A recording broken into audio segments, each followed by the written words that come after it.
Here's the original retro Venom and the bootleg I got from AliExpress. For the first time ever, I actually got the figure from AliExpress within 8 days. Usually, it takes around 2 weeks or slightly more than 2 weeks to get the figure. I don't know why, but this time round it's really fast. As usual, the packaging is always dented when I buy stuff from AliExpress. Between the outer black box of the figures is that it's really quite hard to tell them apart. You can see a slight difference between the pink at the tongue. The bootleg has it slightly lighter compared to the original. But if you don't have the packaging side by side like this, you really can't tell. Here's the side. Top is original, bottom is bootleg. More or less about the same. The other side. Bottom, exactly the same words printed. But you can see that the tape is actually different. The original figure actually has a rectangular tape, but for the bootleg, it is circular. And at the back of the outer box, again, the printing is really similar, but there is a second difference that you can use to check whether it's a bootleg or not. The number on the original is actually printed over here. This one is printed on the original, but for the bootleg, it is indented or engraved, not printed. So that's one major and obvious sign of the bootleg. And of course together with the circular tape. Now let's get rid of this black box. Here are the figures on the cardback. And again, at a glance, they really look the same. The printing on the bootleg is slightly blurry, but you really can't tell if you don't have both in hand to compare side by side.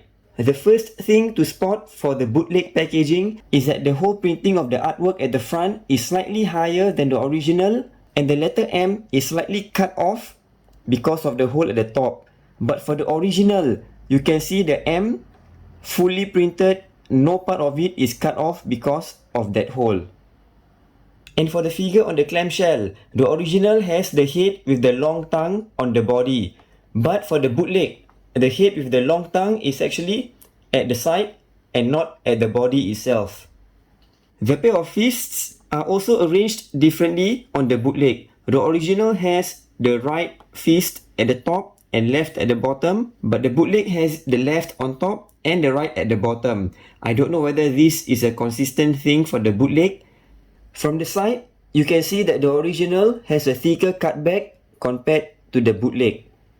Here's the back of the packaging, and again, there is a slight difference in terms of the quality of the paintwork. Here, the blue is slightly darker, and overall, it is very slightly more blur compared to the original, but hard to tell on the screen. I guess the only major difference is that for the original, the first digit of the serial number is above this E, but for the bootleg, the serial number is all the way above this logo.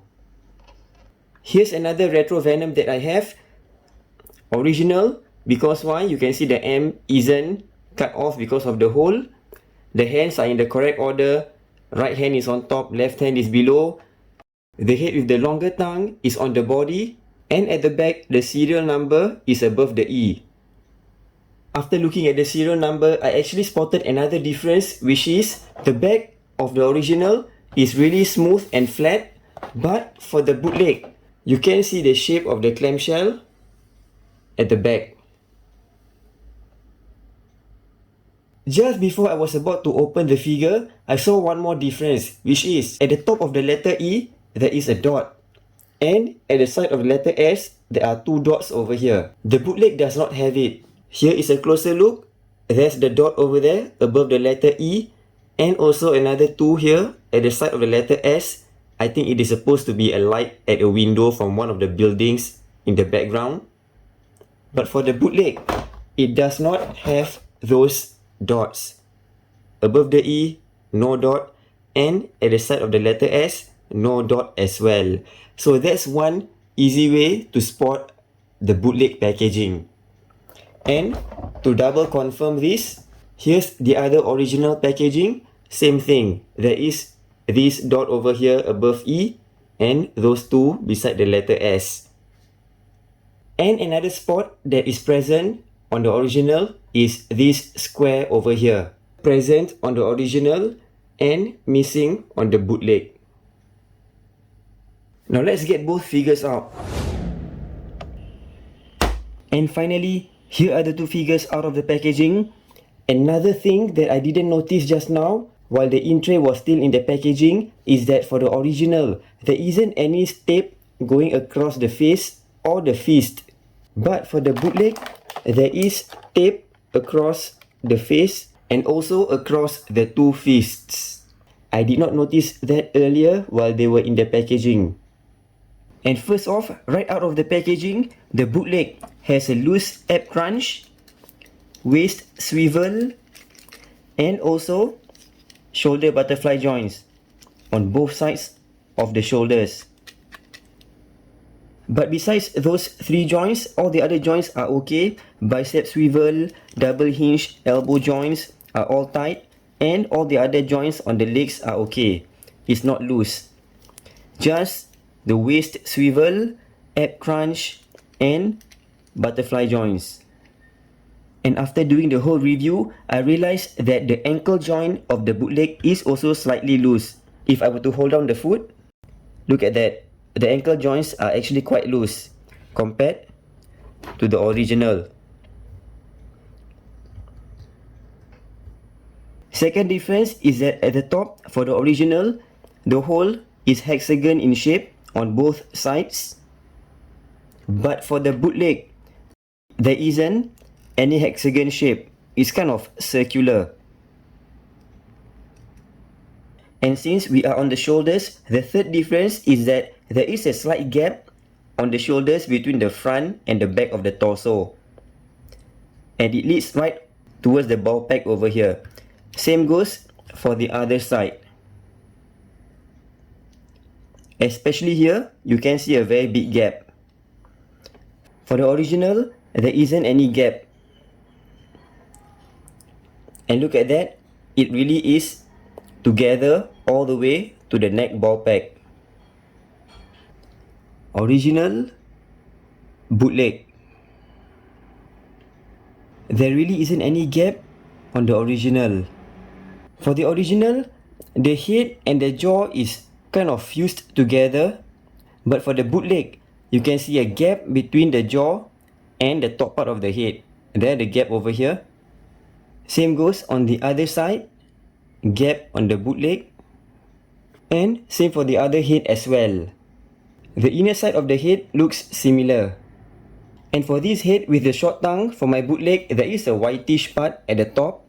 I'm not sure whether this is a consistent thing with all the other bootlegs. Those of you who have this bootleg retro Venom, maybe you can share in the comments if your Venom head with the short tongue has that white spot on the head too. And since we're on the head, I feel like the part where the red and blue meet is off center for the original, but for the bootleg, it's kind of centralized down the face. Same goes for the alternate head. Next one is a slight difference on the spider logo. This part over here is visibly longer than the bootleg. At the back, the logo looks the same. Next difference is the gap at the elbow joint. This is where the bootleg kind of one-up the original. For the bootleg, the gap between the bicep and the forearm is actually smaller than the original. And on the other side, it's even wider on the original. Look at the amount of gap compared to the bootleg. Another thing about the shoulder butterfly joint is that for the bootleg, you can see a clear line down this part over here. Compared to the original, you can't really see that line. Not too obvious on the other side, but there is a line. On the original, it can barely be seen. And last but not least, after scrutinizing all of the red and blue cell shading, I think I found two kind of obvious difference in order to spot the original and the bootleg. And one of them is on the knees. On the original, the red paintwork over here is kind of further away from the blue compared to the bootleg. The bootleg has the red paintwork closer to the blue. And it is also more vertical compared to the original, which is more slanted. And the other obvious difference for the red and blue cell shading is this one over here on the shoulder ball. The original has it thicker compared to the bootleg, which has it really much more thinner. Same goes on the other side. And lastly, for the fists, I really can't spot any obvious difference between the original and the bootleg fists, except that for the original, the blue is close to the knuckles, but for the bootleg, this blue is away from the knuckles, and for the red one, it is literally on the knuckles itself, but for the red, it is slightly below. Yeah, I know this is really kind of like hard to tell if you don't have both in hand, but I feel that the blue on the bootleg is quite obvious that it is away from the knuckles compared to the original. So, after sharing all those differences, if you were to buy this loose from the secondary market, some obvious differences from the front would be the edge of the spider symbol, the difference of the red and the blue on the knees, and if you were to ask for a picture from the side, it would be to look at this paintwork over here. The original should have this red thicker and also a bigger gap compared to the bootleg, which has almost no gap here and a thinner red paintwork on the shoulder ball. And of course, if you can see the hexagon on the shoulders, that's definitely original. Here's the bottom of the foot. They have the same printing at the bottom. Of course, those serial numbers can be different even between original, so I'm not really bothered about the difference in serial number. Despite all the differences that I've shared, the bootleg is actually quite decent. The only downside about it is actually those loose joints that I mentioned. But if you're able to tighten those joints, all the other differences are actually really minor and doesn't really make much difference overall. All the differences that I've shared with you is just to help you differentiate between the original and the bootleg so that you don't end up paying too much for a bootleg. Do give this video a like if it helps. Thanks for watching. Do check out my other bootleg reviews at my channel.